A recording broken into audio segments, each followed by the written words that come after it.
Hello, everybody. I'll get started in just a minute. We'll just give everybody a minute to jump in. Got a few people coming in now. Welcome, welcome. And I'll turn my screen share off so you can see me. I hope everybody has a coffee or some form of wine or caffeine to get us through this evening session. It can be a bit of a challenge when you're trying to learn something, especially SEO after a full day's work. But let's see how we go. Now we're going to kick this off in just a moment. So hi guys, my name's Matt Cowdell. I'm the director of Arthur Street Digital. We're a full service digital agency, and I'll give you a bit more of an overview about myself and what we do as we go. We've got a lot to get through, so we're going to talk through some SEO foundations for small business. And there's really a lot of great content in here, so I think everybody's going to get a lot out of this session. SEO is one of those things that it's a challenge. Most businesses know they should be better at it, or they should be doing more of it. But very few actually put in the time to do what they need to do. So we're going to, I guess, debunk a whole stack of myths and help you out. As we go, let's keep this session reasonably informal. So please jump in via chat if you want to say g'day. And please let us know where you're from, and also if there's anything in particular that you'd like to get out of this session. So as we sort of get started with a couple of slides, please grab the chat module and just let us know what you do, what your business is, and also if there's anything in particular in the world of SEO, hey Nadia, that you'd like to learn, please jump in. And we've got Sandy. Welcome, Sandy. You're a photographer. Awesome. I used to do a bit of photography myself back in the day. Had the old Canon 5D, so welcome. Without further ado, let's get underway. So hopefully everybody can see my slides. So welcome again. We are here as a part of the Australian Small Business Advisory Service. There's a stack of information available to any small business. So if you haven't sort of already checked out all of the templates, previous webinars, and other bits and pieces, please jump on and check it out. So we're working in with Melbourne Innovation Centre to deliver this session, and we're one of their expert presenters. I did the expert in talking brackets there. So look, this webinar, we're going to cover the, I guess, basics of search engine optimization. So what is SEO and how can we help you be more effective? We're going to talk through some ranking factors. So what's important to consider for your website when looking to boost your search rankings? We're going to go and hand over some SEO tools. So you're going to get a lot out of, I guess, just us handing over some of the great tools that we use, because there's stacks out there and there's some that are better than others. We're going to give you some practical tips just on how to get more visible, and an easy one is Google My Business. If you haven't already checked it out, it's a fantastic tool, and we recommend building out your Google My Business listing to have reviews, post updates, events, and a range of things that we're going to talk about. And then finally, we're going to look at conversion optimization as well. So we've got a few people starting to introduce themselves. G'day, Amy Oates, welcome. Your spoon and spatula, personalised biscuits, awesome, welcome. I want to say, I'm going to botch your name, but is it Delcy? No. Let me know if I stuffed up your name. You're a strength-based development coach. Awesome. Work with teams. Very cool. Well, welcome. All right, well, let's get on with it. Really, the opportunity for most people here, it's all about driving more inquiries, more sales, and then, in essence, more efficient marketing. There is no doubt that good SEO, ranking well on Google, is very important for any business. And I think hopefully most people realize now that you can spend a huge amount of money on a website, but that website is almost useless unless people can find it. It's Denise. Sorry. Oh, you got an L instead of an N. Got it. Okay. Awesome. So let's get into it. A bit of a quick overview into who we are, Up the Street Digital. This is me and my family. I'm based in Geelong. So we're a Geelong-based agency, but we have clients all over Australia and the world.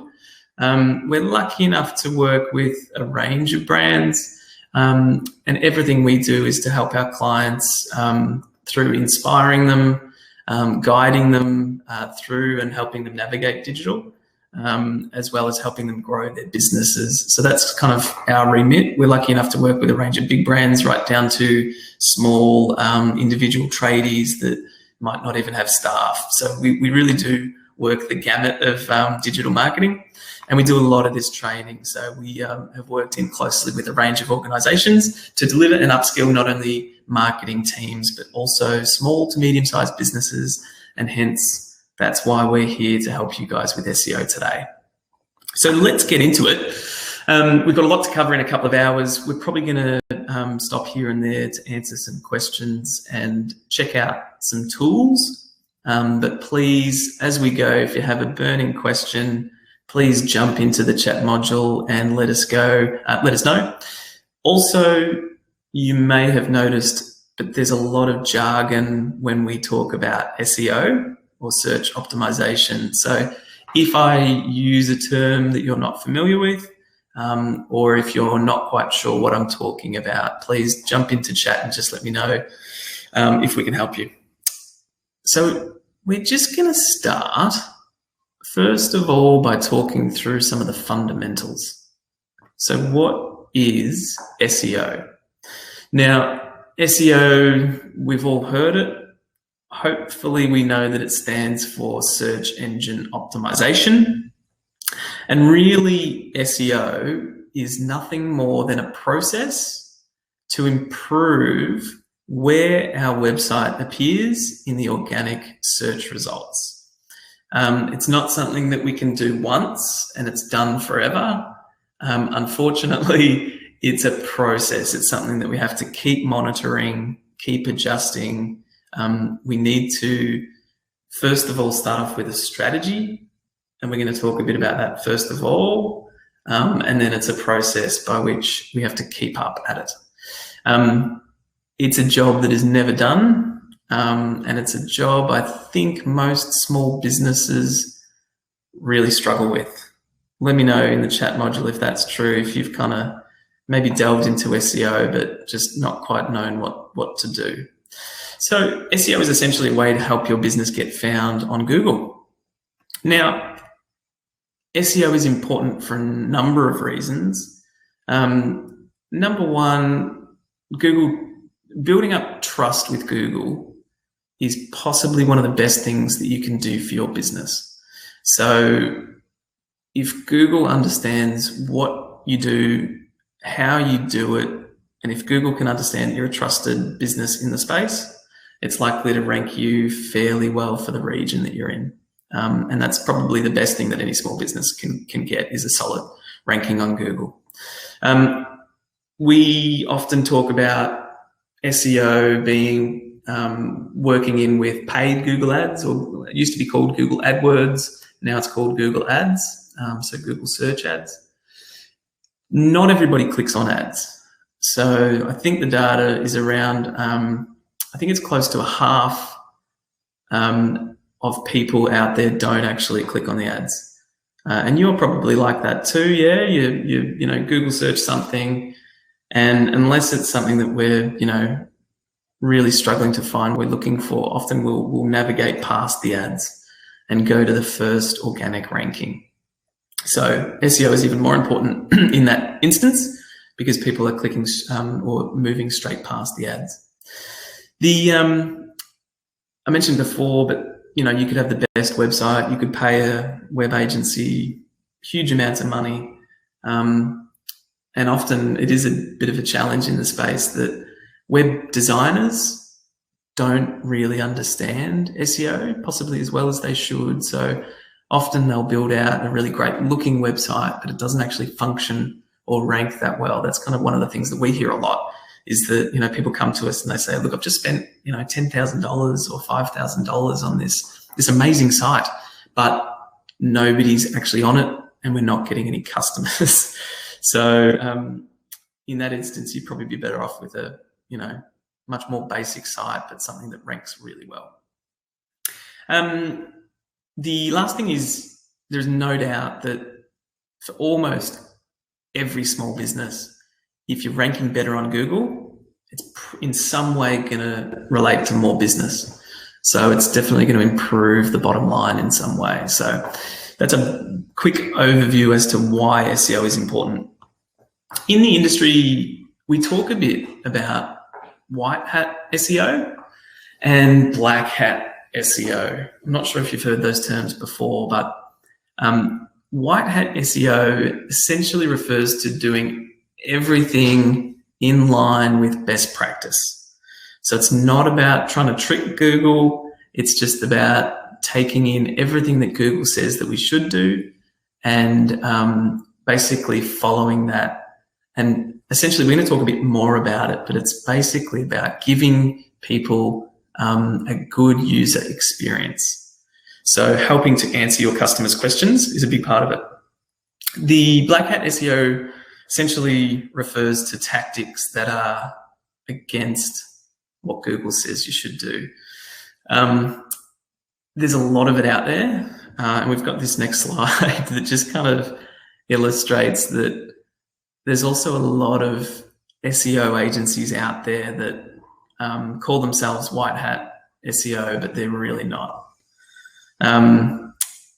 Often, for a lot of small businesses, their exposure to SEO is actually a whole bunch of people, a whole bunch of emails that they get into their inbox from some of these dodgy SEO firms saying, you know, I've just noticed that your number, you know, you're not ranking very well. We can help fix that.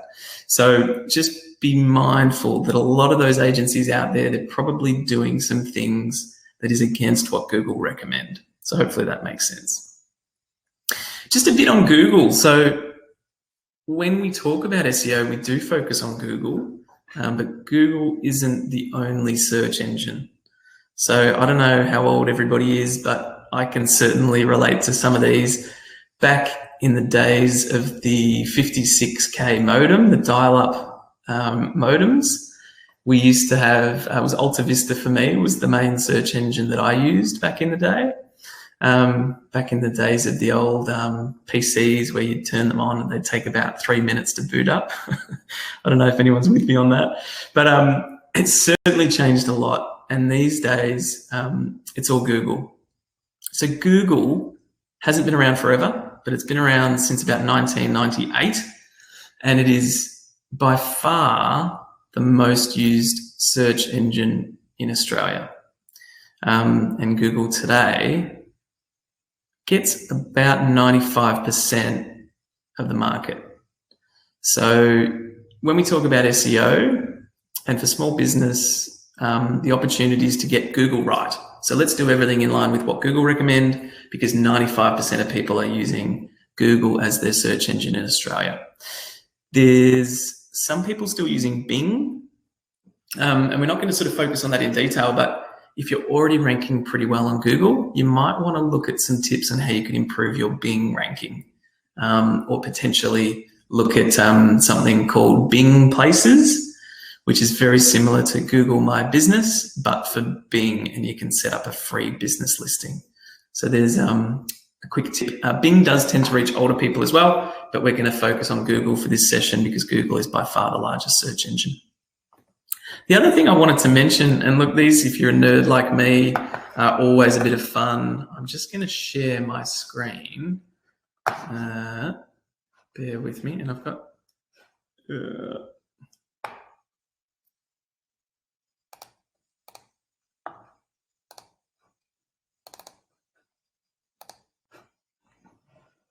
All right. So not many people know. Let's go to Google. Can everybody see my screen? Yeah, you got it. A bit of fun. So we can actually type in and tell Google to do a barrel roll. And hey, Google does a barrel roll. So there's one to show your colleagues or show the kids. It's a bit of fun. And another quite interesting one, if we type in askew, pretty annoying, but it puts your web browser just slightly askew for the rest of the day. Anyway, just thought that would lighten up our discussion about SEO because it can get pretty dark. But Google has a sense of humor. Give us a chat, thumbs up if you like that. Back on track to our slides. So Google has a sense of humor. And there's a whole range of those little Easter eggs, they're called, that you can check out when you get a couple of minutes spare. Anyway, let's crack on. So a couple of things to get out of the way. There's a thanks, Denise. There's a lot of interesting terminology when we start getting into it, but we're just going to talk through a couple of them so you know if I drop a couple of weird terms as we go. There's something called the search index, and that's basically when you're Google searching something, what comes up is the search index. And that's what actually looks at, when we say you might be indexed at number 5, that essentially means you would be ranked number 5. So that's the index. Then there's something called a crawl. So Google crawls websites. Depending on how big your website is or how big your business is potentially, Google will be crawling it probably every couple of weeks. Maybe more often, maybe once a month, but Google crawls websites to understand the content of that website, as well as looking at backlink networks, which we're going to talk a lot more about a bit later on down the track. So that's what we're talking about when Google crawls. Google has a crawler, which is an automated piece of software that does that work for them. So it's all an automated system, and that crawler is called Googlebot. So Googlebot is what crawls the web on Google's behalf.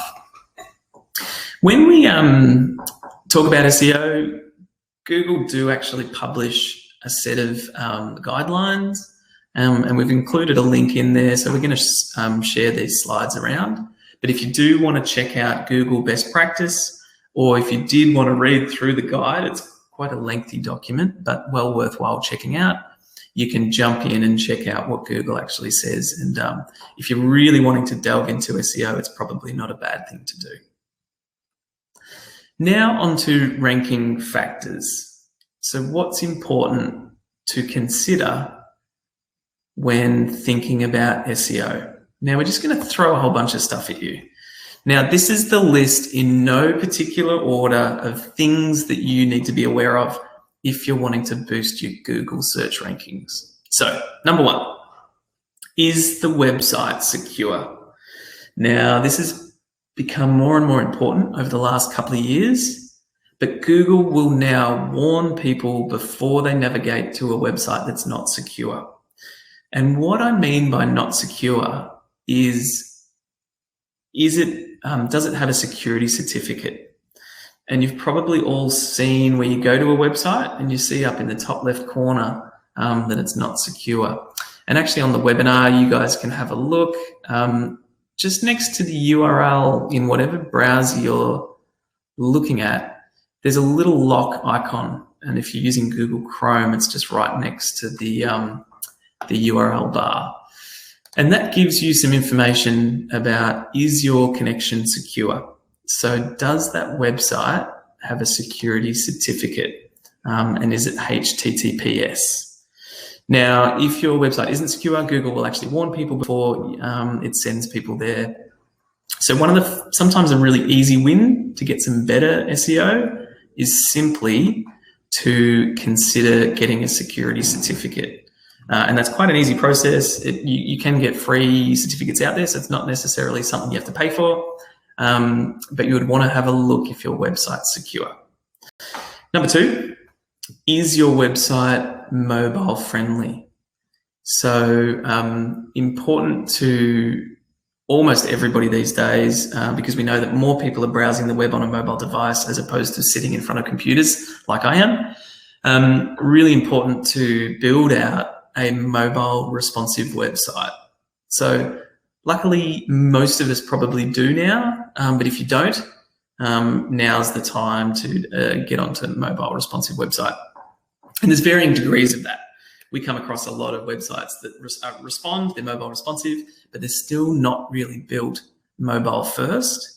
And unfortunately, I think most web designers and developers still need to do a bit of work to think about mobile or building a site for mobile first, and secondary for people that are browsing using a computer.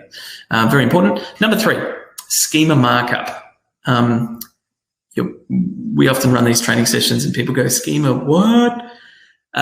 Schema is nothing more than a little bit of code that we put into a website to tell Google or give Google a bit more information about the contents of that site. So it's becoming more popular or more relevant now because with voice search, so a lot more people now have Google Home. A lot more people now are, using their phones while they're driving, unfortunately, and potentially using voice search for Google. But that gives us the ability now to rank so well in Google search to be included in what we call Google's knowledge card. And I'll give you a couple of examples of that as we go. But it is important because if Google can really understand the contents of a page, a good example is something called recipe schema, which is a little bit of code that we can add to a recipe page. So let's say we did some work for a business called Provenir, who sell this amazing beef that's stocked in most of the best restaurants around Victoria. They wanted to get more eyeballs on their recipe pages. So they wanted to boost their search rankings for those recipes. And one of the easy things, they already had this great content there. One of the easiest things that we did was implement what we call the schema, which is adding a bit of code to the website so Google can basically break down that page and understand the recipe ingredients, understand the different steps of the recipe, and then all of a sudden now people can actually ask for that recipe through Google Home and Google can actually read that out. So Google better understand the contents of that page. We're not going to get too hung up on the technical side of that because schema can get a little bit technical, but that's number 3. That's what schema markup is, and we are going to go just into a little bit more detail. Number 4, quality content. Now, when we talk about quality, it's about the how well written something is, but also how well it actually answers people's questions. So Google deem content to be quality if people are spending a bit of time interacting with it, reading it, watching it, and it really leads into the next step, which is number 5, which is the actual length of the content that we've got on our pages. So Google will actually essentially penalize pages of your website that has what it calls thin content. So if a page just only has 100 words about something, it's really not telling anybody anything. Google will essentially penalize you for it. So one of the things you do need to do is think about, does your page answer people's questions and does it have enough information there to keep Google happy? So that's often an exercise that we do. Number 6, looking at page speed. There's a lot of great websites out there that are extremely slow. And one of the things you might want to consider is usually it's because you've uploaded a whole bunch of images and you've uploaded them as I can't remember our photographer friend's name, but you'll probably find this. You probably send over images to your clients, Sandy, and what do? They probably just put them straight on their homepage as a 10 meg file. So that's probably the worst thing that you could do, because it might be a great looking image, but it's going to slow down the website a lot. So well worth thinking about looking at optimizing a web page for speed, and we're going to give you some tips on how to do that. Number 7, and I'm conscious this is a pretty boring slide to get through, but we're going to drill into these in a bit more detail. Looking at social signals. So Google look at, do you have a Facebook page? Are you, recognized on social media, and are you active? And explaining file size is tricky generally, totally. So social signals are really important. So if you're not on, if you're not active on social media, that does kind of hurt you when it comes to SEO. So we're going to talk a bit more about that. Google My Business. If anybody isn't already on Google My Business, we are going to talk through it in detail, but it is a fantastic tool that every small business should be aware of. So if you haven't heard that term before, Google My Business, jot it down somewhere, and we're going to get onto that a bit later on. We're going to talk through backlinks. What is a backlink? How is it useful? How can you actually build a backlink? Now, a backlink is nothing more than a link from somebody else's website to your website. It's important because it tells Google that you're an authority on a particular topic for whatever it is that you do. So we're going to talk through that in a little bit of detail. Backlinking can be dangerous. And often if you pay somebody on Fiverr to do some SEO for you, that can be a mistake because they're just going to add a whole bunch of spammy or dodgy backlinks. And it can actually do more damage than good. So we're going to talk through that a little bit. Number 9, looking at optimized images. It goes again with page speed. And number 10, user experience. So do you have a good user experience on your site? And are you helping give people the information that they're looking for? A very important part of it. So there we go. So that's our kind of our ranking factors. These are the main ones. And in terms of the, the order at which you should consider them in, this is from a tool that we use called SEO Moz. And it's a fantastic, overview about just how some of these different elements can actually affect your SEO. And if anybody has studied marketing or psychology, there's something called Maslow's hierarchy of needs, and this company SEO Moz has created their Maslow's hierarchy of needs, which is quite clever. But essentially, it really helps to kind of put SEO elements in perspective, because often you could spend a huge amount of time doing some schema markup, but it's actually only going to make a tiny difference. So essentially, the bottom of the pyramid. Crawl accessibility. Can Google access your website? Best thing you can do. I'll give you an example on that. We had a client come to us, a very well-known surf brand, quite a big business, came to us, and they'd just gone through a web build. They've just built this brand new website.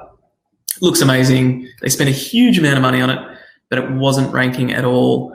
And they were like, what's going on? We just spent huge amounts of money on this website, but it's not even getting on on page 1 of Google. It's nowhere. What their web agency forgot to do was, there's a bit of code in the site. There's actually a file called robots.txt. It's basically a little bit of code that tells Google that it might be when we're building a website, we actually don't want Google to see it. We actually don't want Google to crawl it. Because we don't want Google to rank it while we're building it. The agency hadn't actually turned that off. So Google actually couldn't see that website, which was leading them to not rank anywhere, even though they'd fully launched the site and actually wanted people on it. So first thing you can have a look at, can Google access your site? And I think that's probably not an issue for most of us. But there's something called crawl error sometimes. Sometimes there can be some server issues. Sometimes Google can hit some 404 errors, which we're going to talk a bit about, which is where you might have deleted a page on your website, and that leads to Google saying, hey, something's going on here, you might be a bit dodgy. So make sure Google can access your site, and we're going to talk through some tools that'll help you understand that. Creating compelling content, and sounds easy. Let's answer the searcher's query, but it's in practice actually quite hard to do. But how can you be better at answering people's questions? And often that is done through going through a bit of a user experience piece of work. Looking at keyword optimized pages. And we're going to give you some tools on that, and that's probably something everybody here can do quite easily.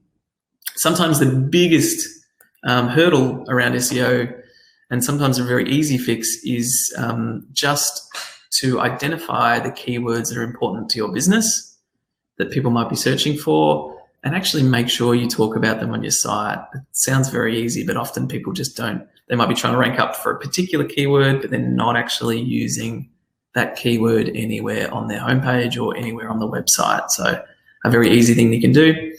Then looking at user experience, share-worthy content, that's where backlinks come in. And then we get the little 1%ers. So doing what we call metadata or tweaking our page descriptions and our page titles. And then finally, looking at our snippets, structured snippets, or our schema markup, which was what we just spoke about a minute ago.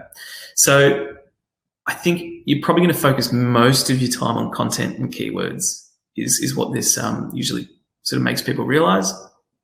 And if that's all you're doing, it's probably still highly beneficial to get that right. So now looking at some other sort of bits and pieces to consider, the different SEO elements on a page that we can tweak. We've got a bit of, a few elements that we can change. So we can obviously change the content of our web pages. We can look at the keywords that we're using in our text. We can look at our metadata, which, as I mentioned before, is data about data, but we're going to delve into that a little bit. We can look at our page structure. So have we organized our pages into a format that makes sense? We can look at our image naming, and we're going to talk through that in detail. And then we can look at our URL structure, our linking, our backlinks, and our user experience. And we're going to delve into each of these in a fair bit of detail. So first thing to tackle, and I'm just going to take a drink. I'm using a Google Partners drink bottle. This is not paid product placement, I'm sure. When we talk about keywords, we talk about long and short tail keywords. I'm not sure if anyone's heard that term before, but not all keywords are created equal. So when we talk about keywords, we're trying to understand the intent of that consumer. So let me know your businesses. Who we got? So Amy, Spoon and Spatula, hopefully you're still with us. Tell us a bit about we might actually grab your website if you're happy to jump into chat and plonk it in. And we might try and get a feel for your business and what people might be looking for. So Amy, you've said that you do personalized biscuits. So I'm guessing that a relevant keyword for you would probably be personalized biscuits. Oh, that was quick, Amy. Thank you.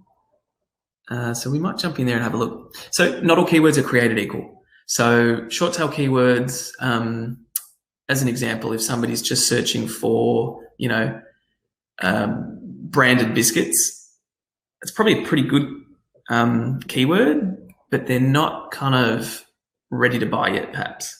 And when we think about keywords, we need to think about, personalized biscuits or cookies, awesome.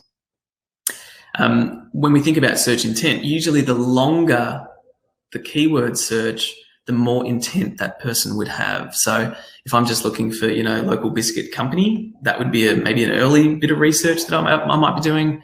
I might be sort of just interested, but I'm not ready to buy yet. But then if I'm doing a Google search for, personalized chocolate biscuits that have my logo on them in Geelong or wherever you might be, Amy, that would be a much longer but more valuable keyword to your business, because if somebody punches that in, we know there's more consumer intent and they're ready to buy. So same example that we've got here for shoes. If I type in shoes, I could be after anything. I could be browsing. I could be doing an assignment on shoes. I might want to get a job in the shoe industry. It could be anything. But then if I'm typing in a longer tail keyword, a more complex keyword of buy Nike Air Zoom Pegasus 31, which my team tells me is a type of shoe in Geelong, I'm probably pretty motivated to buy, and I'm going to buy something. So they're the different types of keywords, and well worth considering when you do your keyword research. So the next thing we're going to talk about is keyword intent type, and then we're going to get onto keyword research. So most people's searches can be broken down into these three. So informational, so people doing searches where they're looking for information. And that's usually your like how-to kind of keywords. I'm into doing up motorbikes. So a lot of my how-tos are, how to change a motorbike tire without it exploding, stuff like that. Navigational. Searches for people that are specific to a website. So, if somebody's trying to find the age or, NAB login, it can be very, they're actually just trying to find something. And then finally, transactional. So that's where people are looking to buy something. And the more valuable ones. So hopefully that makes sense. The first step of really doing SEO well is to start your keyword research. If you've sat in on an SEO webinar before, you've probably heard that, but you didn't do it because most people never do. But the first step is to really think about your customers, think about the types of keywords that they would be punching into Google. And there's a couple of ways you can do this. But we generally recommend a couple of things. So first of all, create a spreadsheet, grab just a blank spreadsheet, Excel, whatever, and literally just brainstorm with a couple of people, ideally you and your team. It might be if you've got a team around you or a couple of friends, and brainstorm as many different combinations of keywords that you think people might be looking for that's relevant to your business. There is sort of, I guess, a perfect spot where we want to hit with keyword research. So the keywords that we want, I don't know if this is going to work, but I've never used this whiteboard, so bear with me. Hopefully everyone can see a bit of a whiteboard in front of them. I don't know if it's done it on a blank slide, but the best kind of keyword research is where we've got a good old Venn diagram. Who doesn't love a Venn diagram? So what we want to look at is keywords that are important to you. First of all, can somebody just jump into the chat and give me a yes if you can see my diagram? I hope you can. So keywords that are important to you. The other thing to make sure is that people are actually searching for them. So do they have high search volume? Yeah, good, thanks Denise. High search volume. Is that a low shot, Sandy? Very artistic, thank you. You should see, so we do a lot of training sessions in classes, and it's often my handwriting that gets picked on, so at least I don't have that problem here. High search volume is the second one. And the third one, low competition. So the kind of the sweet spot for SEO is this phase here, where we can kind of do all three. So important to you, there's no point doing SEO or ranking up really well if the keywords are not relevant to your business. There's no point doing it also if nobody's actually searching for those keywords. And again, you can hit keywords where, good example, we were doing some work for a local real estate agent, and they were like, I want to rank #1 for real estate. It's like you're competing with realestate.com.au, which is a bit of a challenge because they're investing a few $1 million every year into SEO, if not more. So if you can hit that sweet spot, or think about these three things when you're doing your keyword research, that will be beneficial. But the next step is, right, how do we actually know what's high search volume? How do we know how many people are looking for the keywords that are important to us? We're going to tell you. So one of the things that you can use is a great tool called Keyword Surfer. And we're going to go into this, hopefully with not our skew. I think our search window is still skewed, so maybe we'll grab another one. Here we go.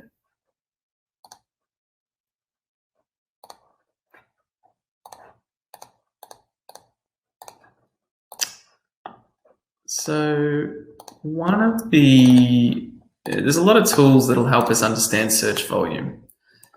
So let's look at Google search for personalized biscuits. Now, we use a tool called Keyword Surfer, amongst a few others. And what it does, it's a Google Chrome plugin.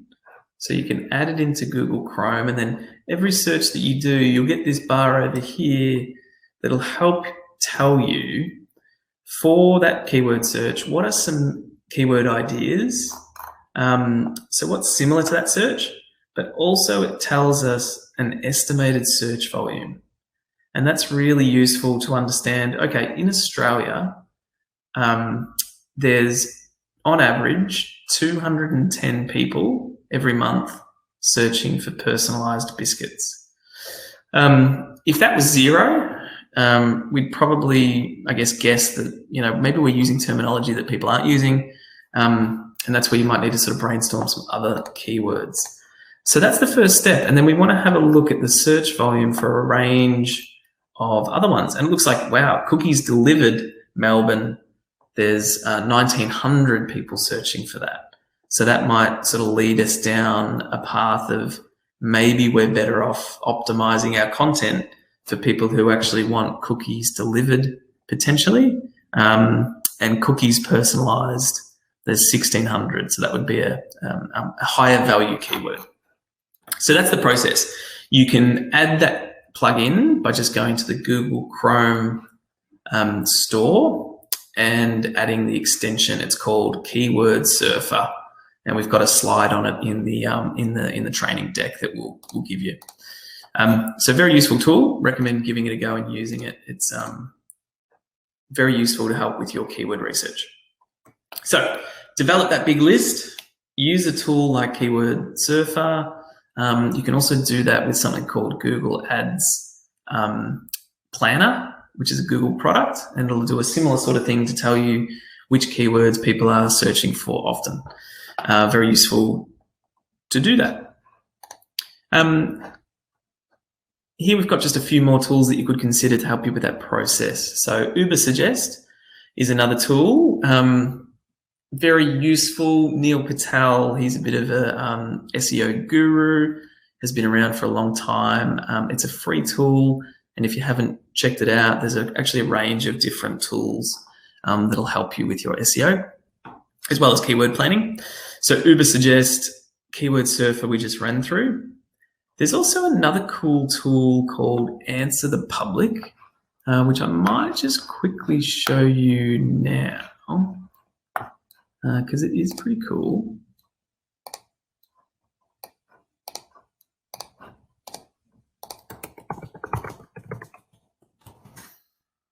Answer the Public. So what this actually does is we can type in any keyword. I'm going to type in biscuits because I'm potentially hungry. And I don't know about you, but this guy kind of, I don't know, he's sort of, I think he's egging us on to really finish that. Oh, he's following us around. Anyway, biscuits. It gives us a bit of a sort of mind map of different questions that people might have around the keyword biscuits. It's really useful. We did this for a couple of large organizations where they were trying to understand their content and what, blog posts would be useful to people, and it can really help with your content. So breaks it down into will, who, where, why, and all the W's. And it gives us some useful information that we might want to consider for our content, as well as keyword research. So will biscuits make you fat? Question mark. Too many probably will. Will biscuits cause constipation? There you go, interesting. But a whole host of different content ideas that can really help shape your SEO as well as blog posts. So highly recommend checking that out. It's called Answer the Public, and you can use it for free to some degree. I think if you're looking at specific region data, it will actually charge you, but it's still quite useful. The last couple, Google Ads Keyword Planner. To use that, you need to have a Google Ads account, which some people have, some people don't. But if you do, you can find it in there, and we will give you a quick demo before we finish up the couple of hours. And then finally, SEO Moz, which is a paid subscription-based tool. So we use it a little bit and recommend it for some of our clients if they're wanting to do some of the SEO stuff themselves. It seems to be a great tool for people wanting to learn a bit more about SEO as well, because it does not only give you the insights about where are you ranking, what keywords might you consider, but it also helps coach you along the way, and it does give you some tips. And they've got a great content library for beginners that has a whole host of information in there. So highly recommend checking it out. What else have we got going on here? Google Keyword Planner. As I said before, if you do, I'll give you a really quick demo of this and then we'll move along because we've got lots to cover.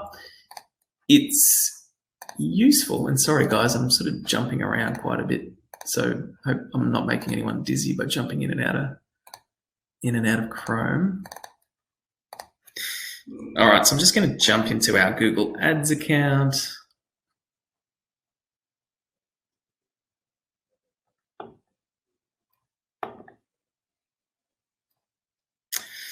And you will see here, I'm just going to jump into our Arthur Street agency account.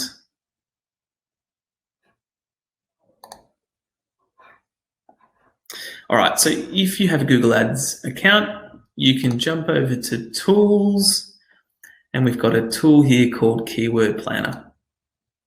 One of the challenges, I guess, when we're doing keyword research for our business is that it can be hard trying to do that brainstorm.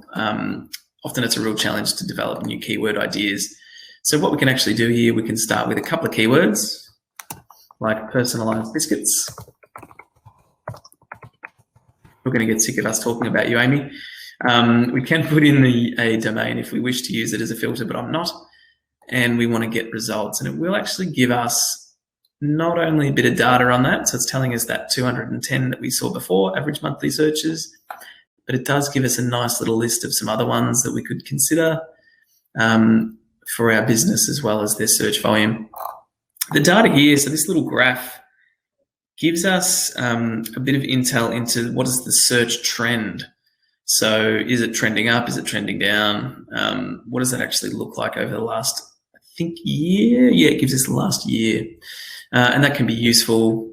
I don't know, Amy, if, through COVID, if everyone was keen on the biscuits, I think a lot of businesses were trying to re-engage their teams and think about how they could do something differently. So maybe there's a search trend in that. But a great tool. One of the real benefits of this is you can export it out to a spreadsheet, which you can then kind of, pluck out and work out of these keywords, which ones are you going to target and which ones will you focus on for your SEO, and hopefully you've got a good view on that. So that's sort of the first step of SEO. So first step is just trying to work out what keywords are important to our business, what keywords do we want to rank up for over time. The next step is then, what do we do? What's our process to rank up for those keywords? And we're going to talk through that a little bit. So there's Uber Suggest, just to give you a quick glance at it. But I recommend having a play around with it. As I said, it's free to use, and there's nothing lost by having a quick play around with it. Once you've identified your target keywords, and often developing a list of about 10, is probably a good thing. So if you can get a list of 10 target keywords, you can then start to look at content gaps. The easiest thing that you can do for SEO is simply to start talking about those keywords on your website. So if you're not currently using the keyword anywhere, you need to better optimize your content to talk about that keyword. And there's a couple of tools that you can use to understand just how well you're optimized. But the things that you can optimize are metadata. So when search results are shown on the search index, they look a little bit like this.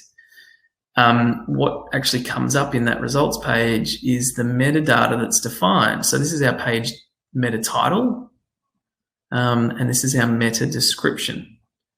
So this is what kind of Google are showing to people.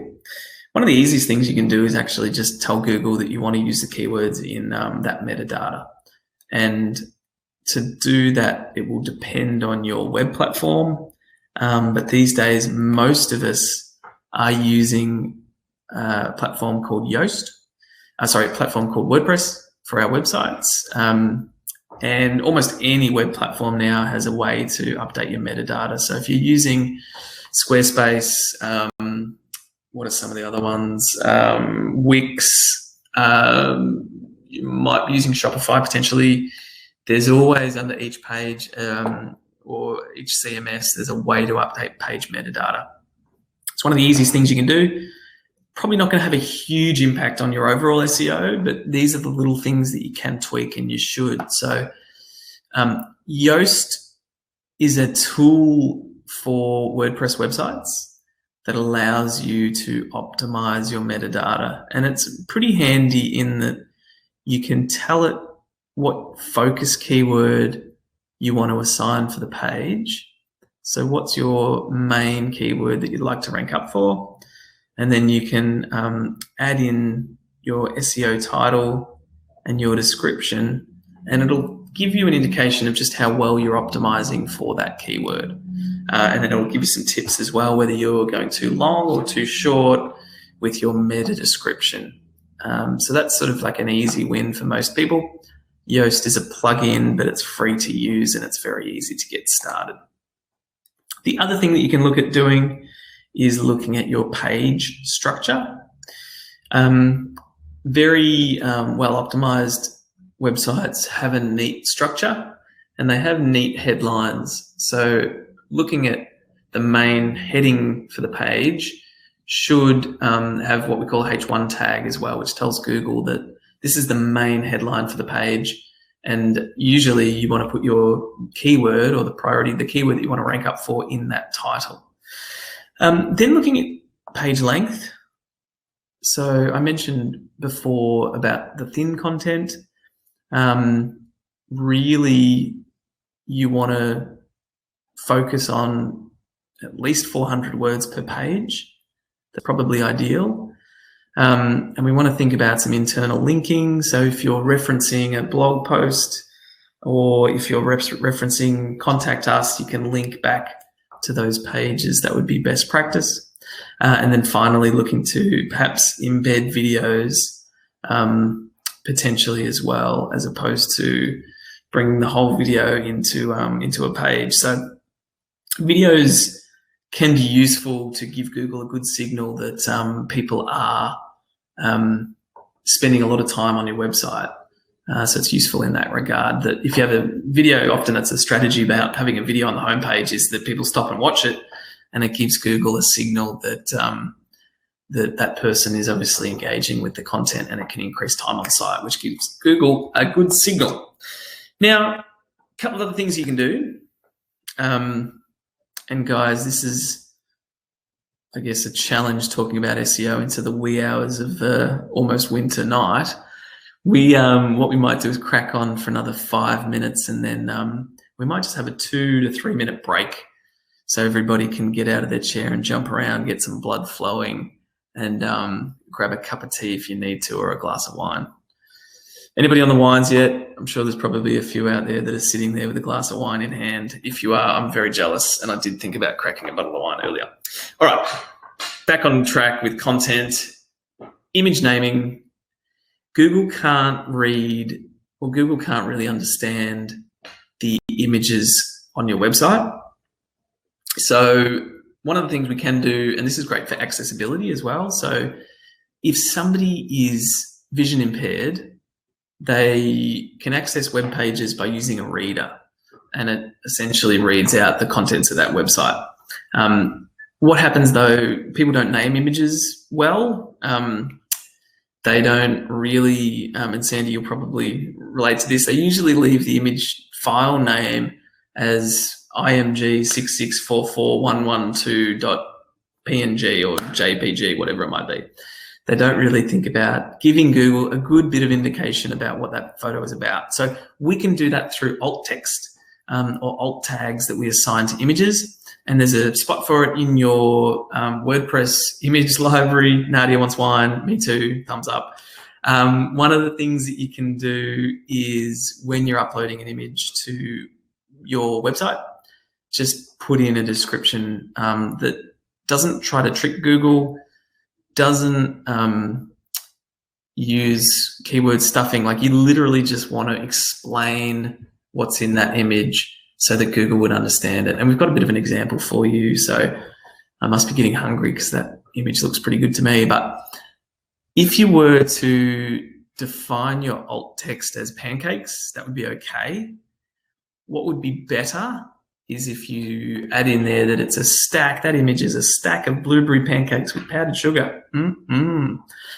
A bad example would be to stuff a whole bunch of keywords in there in the hope that Google will rank you up for that. Pancake, pancakes, pancake, hotcakes, hotcake, breakfast, food. Please, Google, rank us up for pancakes. That is what you shouldn't do, and please don't do that. But that's alt text, and it's worthwhile and something that's quite easy for you guys to configure. Looking at URLs, it's probably rare that you guys will have super long URLs, but Google does prefer URLs to be under 76 characters. So if you're creating a new page for a blog and you want to name it, the alphabet, probably don't. Just try and use a shorter name for that page if you can, if you know how to do that when you're creating pages. If the ideal scenario is if you can use some keywords that you're targeting in those URLs as well. So if you are hands-on with your website and you build it yourself, you probably could consider naming your products in line with what people are actually looking for, and that would be best practice. One of the faux pas or issues that we often come across is that you might have a page on the website that has an employee that has since moved on, and what most small business owners do, they just delete that page because that person doesn't work for us anymore. That causes what we call a 404 or page not found error. So if anybody, the challenge with that is Google would have indexed that page. It's probably ranking on the web somewhere, possibly not ranking really well, but if you kill it off, it does give Google a bad signal, and it can affect your SEO. So don't kill or delete pages. Use what we call redirects. Now, there's a couple of different types of redirect. You may have heard about a 301 or a 302 redirect. You may have no idea what I'm talking about, and that's okay.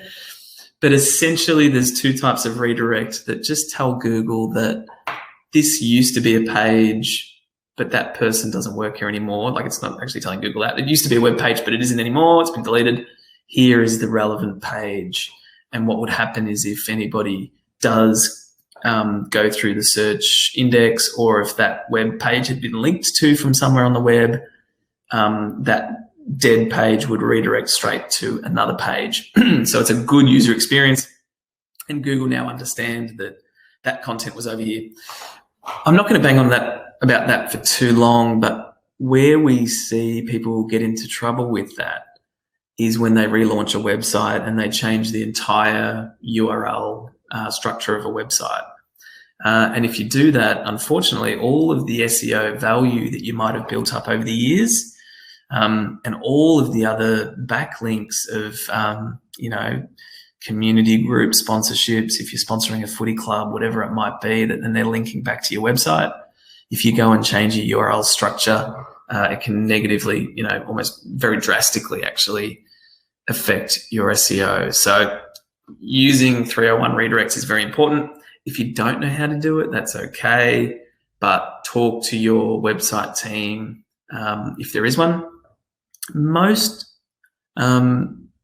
Most tools out there, like Wix or Squarespace or even WordPress as an example, there's a way to do redirects. So if you're about to kill off a page, for WordPress, there's a redirect 301 tool or 302 tool. Very easy to use. For Squarespace, it's even easier. You can just say, this was the page, and now this is the page, and you won't incur that 404 error. And then we've got backlinking. So, guys, what we're going to do, we're an hour in. Can you believe that? That's crazy. We are going to, and this is always awkward for the people that are catching up and watching this after the fact, but we're just going to take a quick 2-minute break. We've taken in a fair bit so far. We've given you a couple of tools. There's still a whole bunch to cover. So there's a lot that we're going to go through and a couple of more practical tools that I think will help everybody. We're just going to take a quick 2-minute break. So let's try and get back just before, what are we talking? 6:03, let's say. Grab a drink of water, go to the toilet if you need to, grab a glass of wine, Nadia, if you want, and I'll see you in a couple of minutes.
Alrighty. Hopefully we're back on deck. Hopefully we feel reinvigorated. Hopefully some of us have wine. Let's get back into it. We got a lot to cover. So, are we all back? I think we're all back. All right. So you guys out there, you kind of, we're gluttons for punishment doing SEO in an evening. It's one of those topics that does have a lot of jargon in it. But good on you. We've had sort of 11 at the start. We've still got 11 carrying on. So go team. Now, we're going to talk a little bit about backlinks. We're not going to get caught up on backlinks, but there is some really, I guess, white hat good things that you can do to build up your backlinks. Now, you can do internal linking, which is what I mentioned before, where we would have or try to, within our pages, link between our content. So it's very useful to do that, and I highly recommend it. The useful kind of backlinks for SEO is where you would have another domain, so another website that might have a higher domain authority than you. Now, I'm going to explain what I mean by that. Google look at the domain authority as an indicator for who is the authority on the topic of whatever keyword it is that you would want to rank up for. There's a bit of a mouthful, but there we go. So you could, if you got a backlink from a really high-ranking website like a bank or like a AFL sporting club, that would give Google a signal that, you know, you might really know what you're talking about. However, if you're getting a whole bunch of backlinks or other websites linking to you that have low authority in Google's eyes, it can actually do the opposite. It can actually do some damage. So one of the things that we recommend is, I mean, most backlinks are good or beneficial. Avoid spammy backlinks.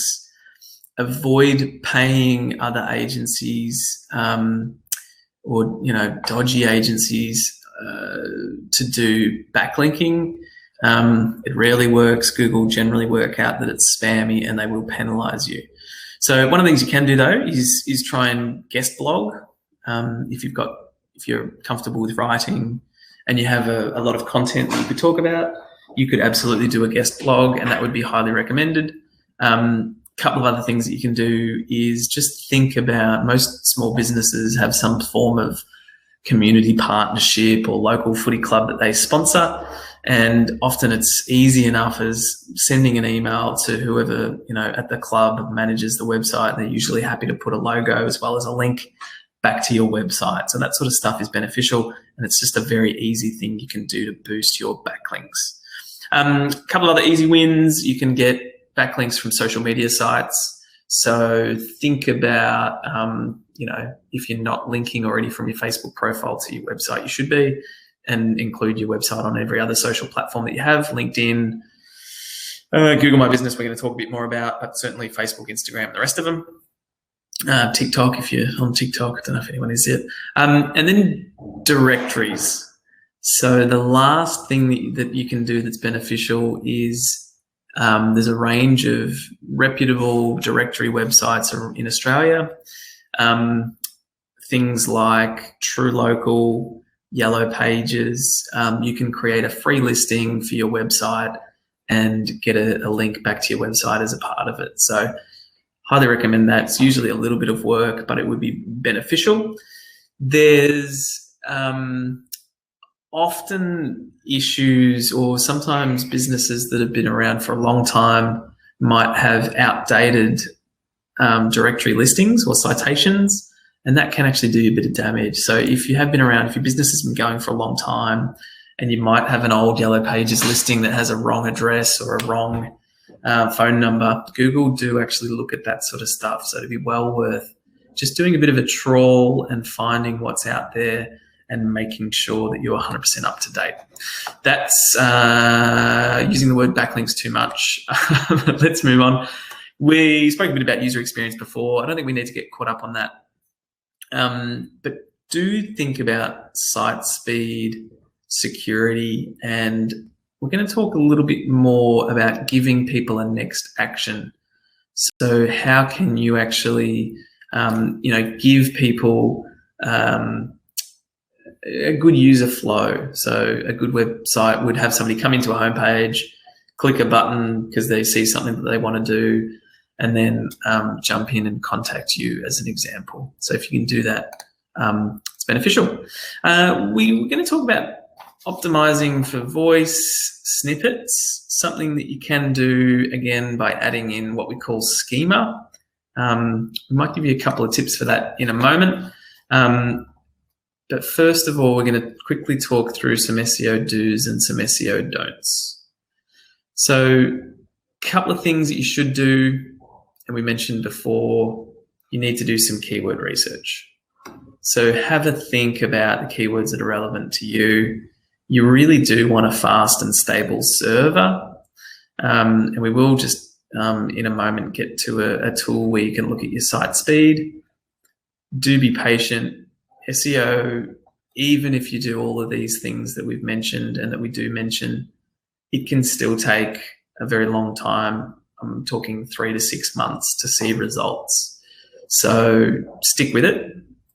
Pay attention. As I mentioned at the start, SEO is a process, and it's not something that you're gonna, tick. It's done this, this year. I don't need to worry about SEO for the rest of the year. It's a process. The algorithms are constantly changing, so it is worth keeping up to date on SEO, just so you know some of the things that you should be doing. Make sure your site is mobile friendly. No exact rules published. So it is anyone's guess as to what we need to do, but also play nice. A couple of things that you shouldn't do, though, this is probably more important to avoid. Don't spam keywords. So it used to be a thing where we would just, throw in 100 keywords into a page and set the color of it to the same color as the background, and so users wouldn't see it. But Google really are much smarter than they used to be, and so Google picks that up. Don't cram keywords into a website. Don't try and trick Google. Don't overuse H1 tags. The heading or the main heading of a page is the H1 tag. Don't overdo it. Don't buy links. I think you really need to be cautious unless you're working with an agency that's doing some really good link building and they know how to do it well. There can be an issue with what we call duplicate copy or duplicate content, where sometimes you might have 3 or 4 web pages that have the same introduction. That does hurt your SEO. So I'd recommend, and we'll delve into SEO Moz, which is a tool which will give you a bit of insight into if Google's flagged you as having duplicate content. Don't hide content, as I mentioned before. Worry about 404 pages or error pages, because they do hurt your SEO. And use a provider that supports spammers. Don't use a provider that supports spammers. So, as I mentioned before, lots of dodgy SEO agencies out there. So, a couple of tools that I just mentioned there, and we might actually delve into just having a quick look at site speed before we get on to measuring and reporting. One of the things that's worth looking at, just going to jump into our Google tab, is just doing a quick audit on your site. Now, there's a couple of different ways that I'll show you to do this, but Google has a tool called Page Speed Insights. Now, if I put in, I'm trying to think, let me find a website.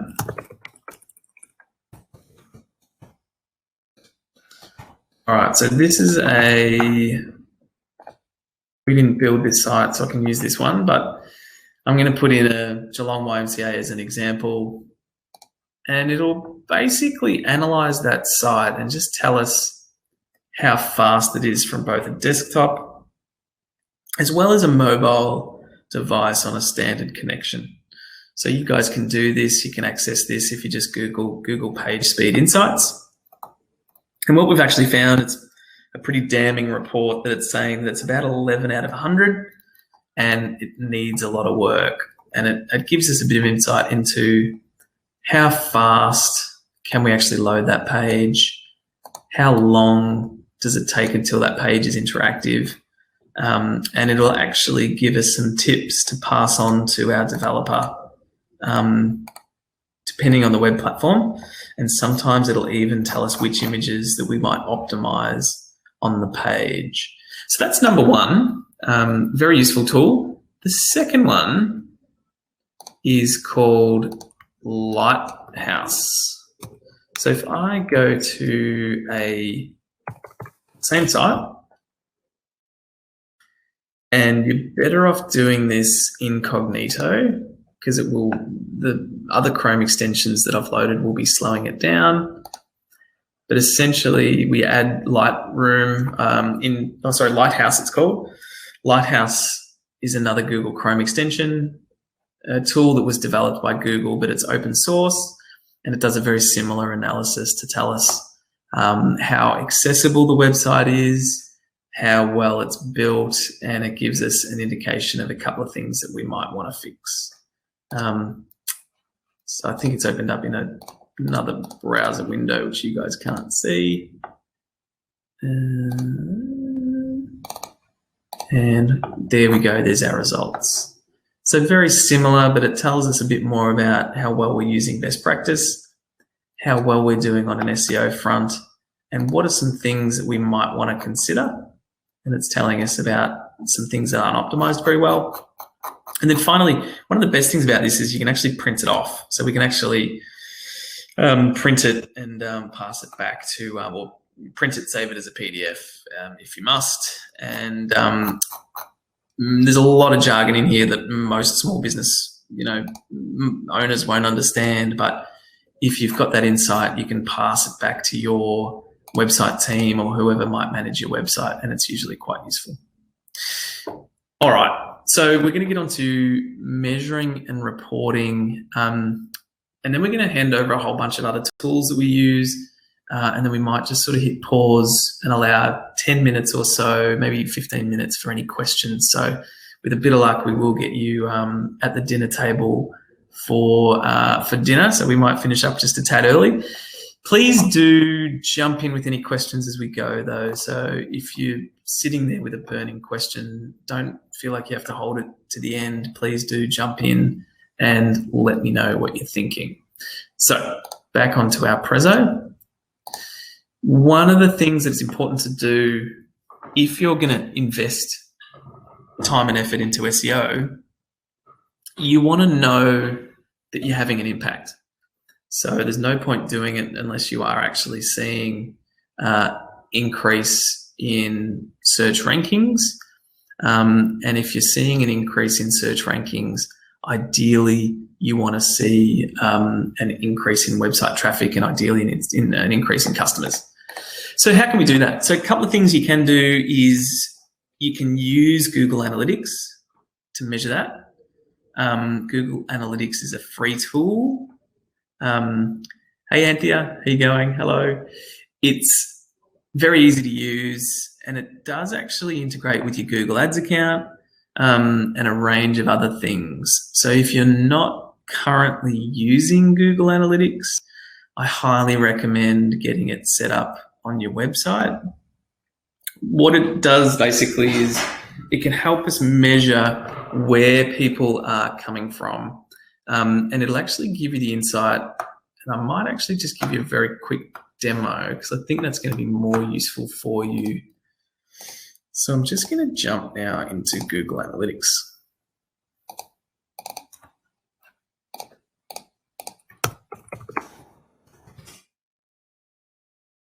So Google Analytics breaks down our website traffic into how people are actually finding our website. So let's look at our website.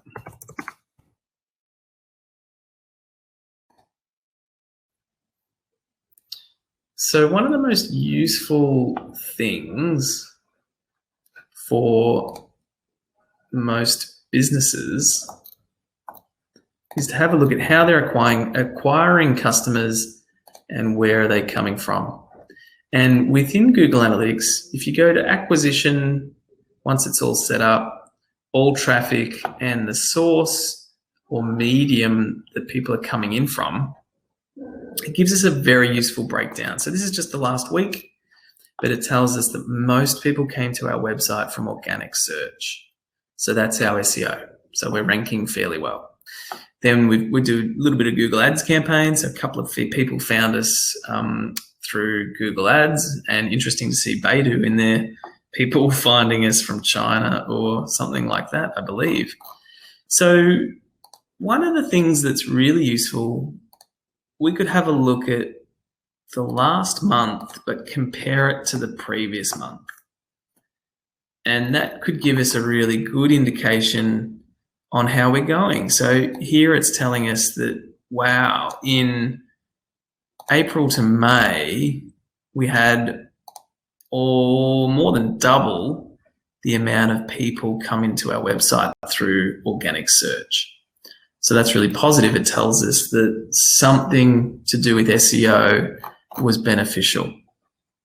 So I highly recommend, if you're not already using Google Analytics, set it up, because if you're going to put the time into SEO, you need to know that you're having an impact. There's a few other tools that'll, allow you to track where you're coming up. Another one is another Google tool called Google Search Console. It's a similar tool, but it helps you navigate your relationship with Google and SEO. So Google Search Console will actually tell you when Google's picked up a error. So it'll tell you when it's picked up a search error. Again, it's free, so there's no reason not to set it up. It's relatively easy to set up as well. Google just need to verify that you are the owner of that web page, and depending on the web platform that you're on, it can usually be done pretty painlessly.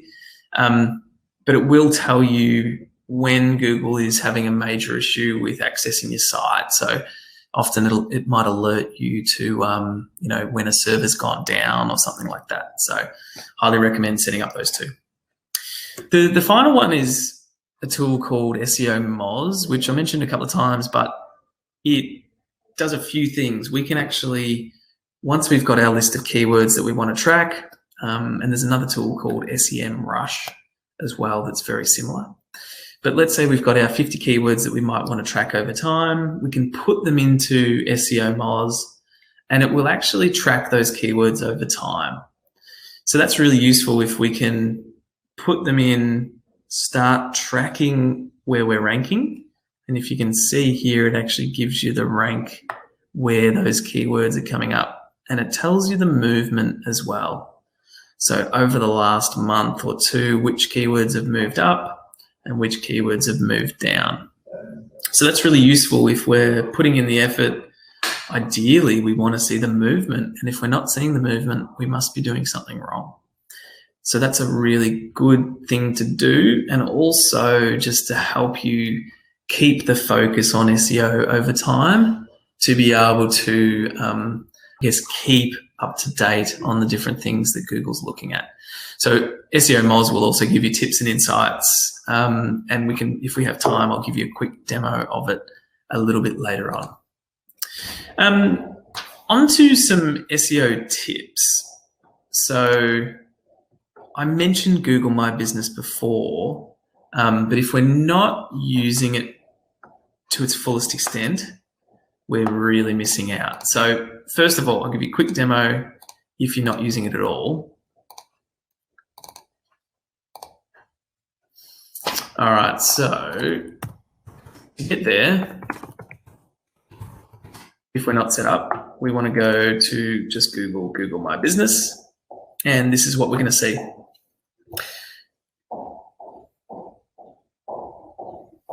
Once we're there, we've got the ability to manage now if we haven't already created a listing, or if we have already, we can sign in and grab our listing there.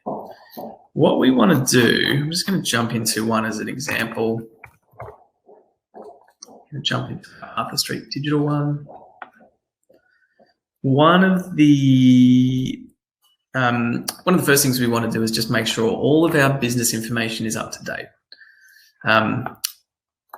For a lot of businesses, Google My Business is the first thing that your customers might see if they're looking for you. So it makes sense to have it all up to date and relevant, and add in your relevant open hours, let people know how they can get in touch with you, link to your social platforms if you like, and then tell people what you actually do. You can give people a description about yourself as well. But then there's a whole range of other things that we can do. So we can actually now post to our Google Analytics profile, and Nat on our team that looks after our social media has just posted some of the recent work that we've done for a couple of clients. And it really, you're missing out unless you're using this to its fullest. I'll show you how that looks. So if I just go to Google Arthur Street, I'm a consumer that's coming in for the first time. First thing I'm going to see is this. We might actually need to update a couple of photos there because they're looking a little bit old. But then if you scroll down, you can see the latest work and latest posts. So very useful and a great opportunity.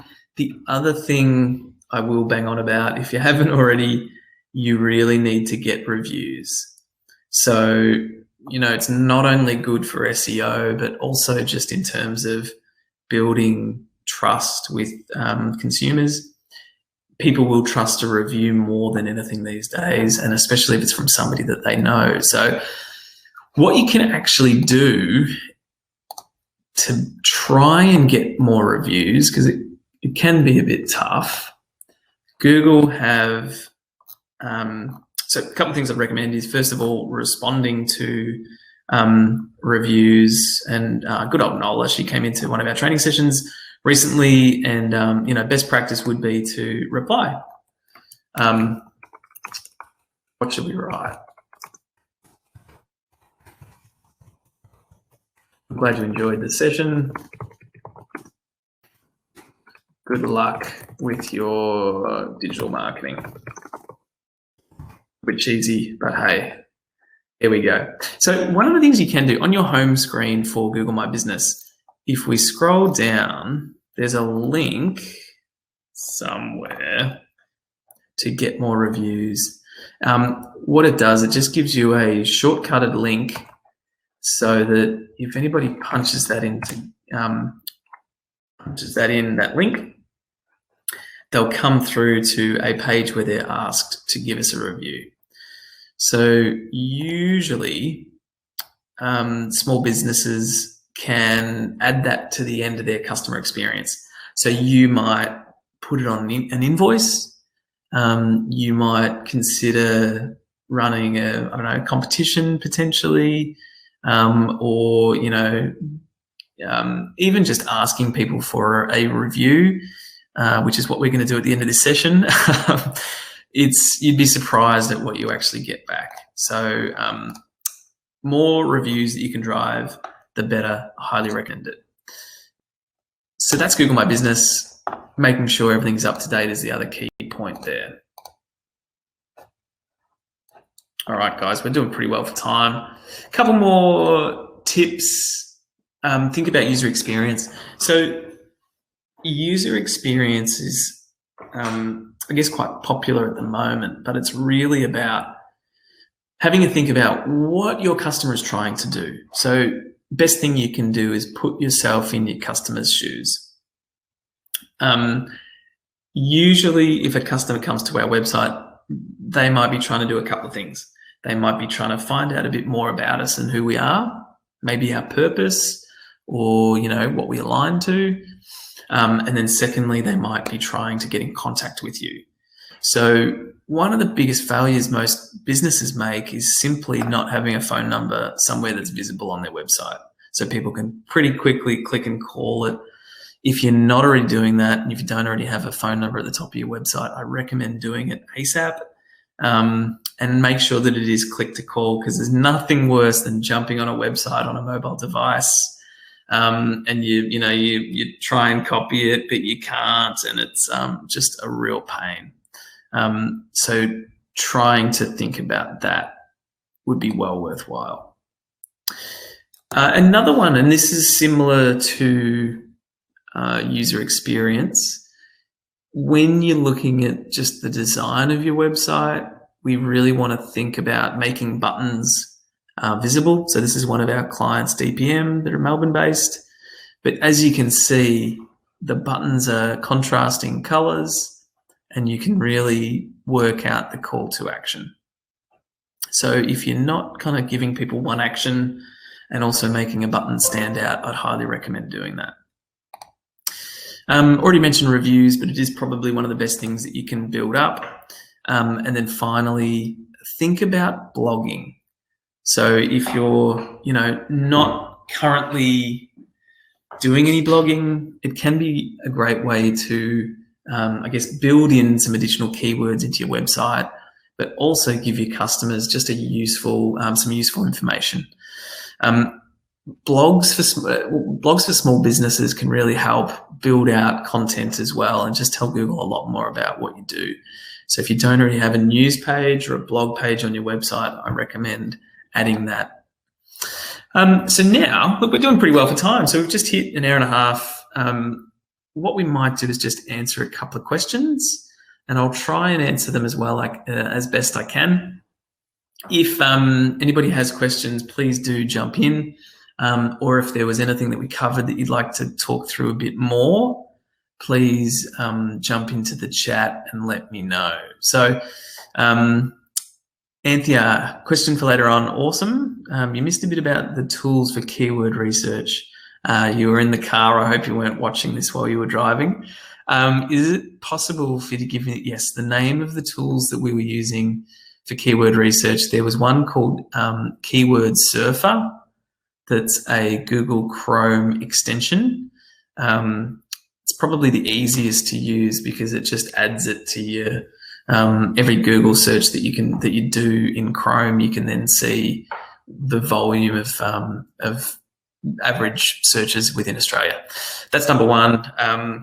There's SEO Moz has its own keyword research tool, but I think they charge you a little bit to use it. Ubersuggest will help, and then finally Google Ads Keyword Planner. So they're all tools. They all kind of do the same thing. We find just starting a spreadsheet and then going through Keyword Surfer for most small businesses is a pretty good way to start. So hopefully that answers your question. Scott, you've got a question for you've said for words with long tail keywords. Should we focus on long tail SEO? What we should do on not sure. Yep, thanks, Anthea. Not sure, Scott, what you mean by hot words. Let me know. But I think your question might be about long tail versus short tail keywords. A tip I probably didn't mention is with keywords, you want to focus on keywords that are intent driven. You want to focus on keywords probably that are geographical as well. So if you're, I think Sandy, I think that was your name, Sandy, with the photography business, you probably unlikely to rank up for, or it's going to be very difficult to rank up for short tail, awesome, for Photographer Australia. But you might be very likely to rank up for photographer in Coburg or whatever suburb it is that you're in. So when you're thinking about the terminology that you're using on your website, you want to think about using long tail keywords, but also that are regional specific, because we know that people are looking for people in their area and you're going to have a much better chance to rank up. So hopefully that helps answer your question. And yes, you should focus on long tail keywords because they're going to be less competitive, so easy to rank up on, and also more intent driven. If somebody's typing in a longer keyword, they're probably closer to purchasing or booking or inquiring. So Scott, hopefully that answers your question. Denise with an L. If I didn't put SEO words in my website pages when I first created them, how can I add them in now and how do I rebuild those pages? Very good question. And what I might do is just really quickly jump over and I'll show you how we optimize a page. So let's just jump in here. Actually, Denise, what's your website? I'll give you a very relevant example if you're comfortable in sharing it. So Denise, jump in with your website if you can.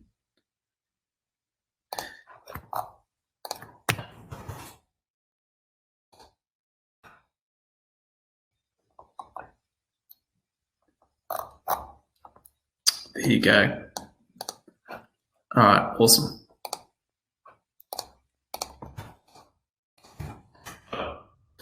All right, so one of the tools that we use, oh, you're our strength coach. Awesome. Very cool.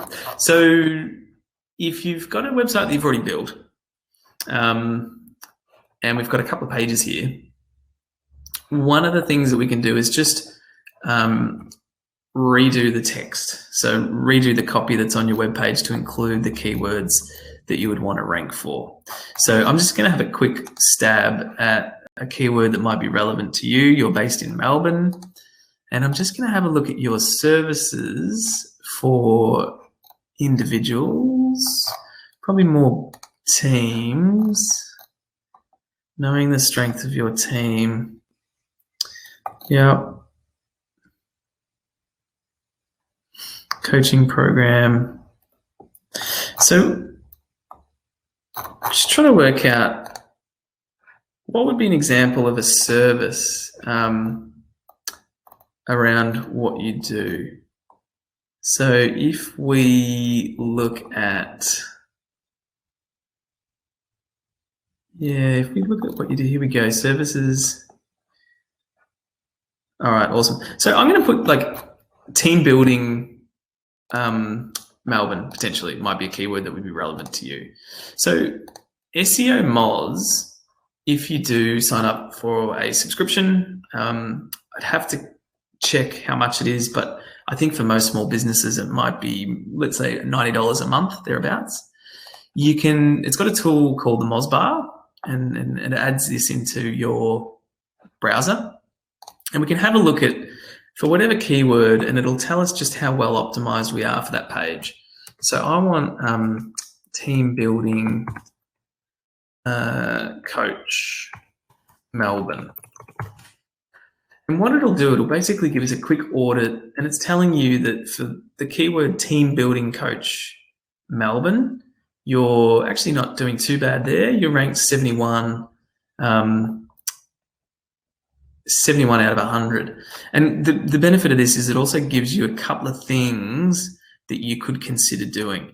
Now, what you would do is go through the process of using that keyword somewhere in the site. So my recommendation would be to add it to your heading.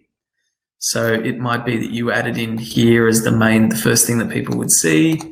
And then you might actually just talk about it in a section underneath. So that would be what we would recommend.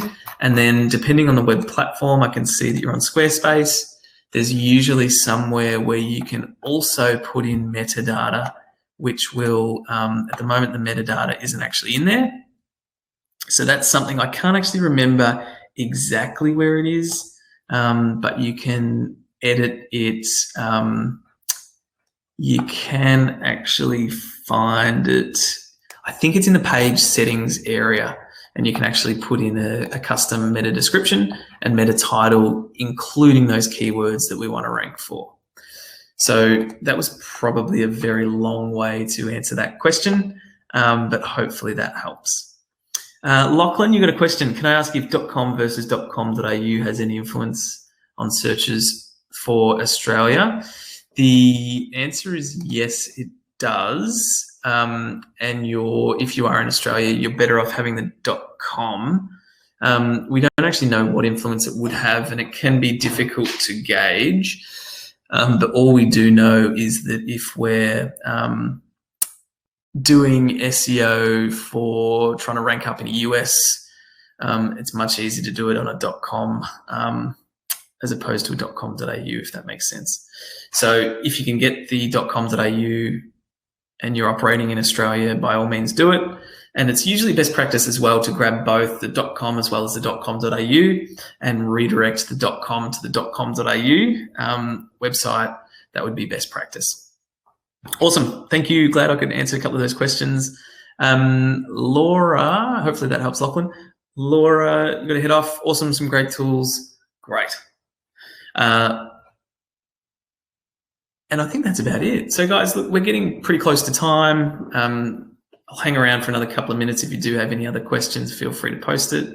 We will be sharing these slides, so you'll have them there to refer back to. There's a range of wonderful resources out there, and at a beginner level, I really recommend checking out SEO Moz, because they do have that knowledge center that's free to use, and there's a whole stack of resources there that you can access. A couple of housekeeping things. There is a feedback form that we'd love you to fill out as a part of the ASBAS, Australian Small Business Advisory Service delivery. So if you can please click on that link that's just at the top of your screen there and leave us your feedback, that would be fantastic. If you like the session, I'd love you to jump on our Arthur Street Digital Google My Business and give us a review. Let us know your feedback there as well. Get in touch with us if you have any questions as you go. But otherwise, good luck with your SEO and keep it up. Don't think that it's ever going to be finished. SEO is an ongoing process. Thanks, guys, and good night. Cheers.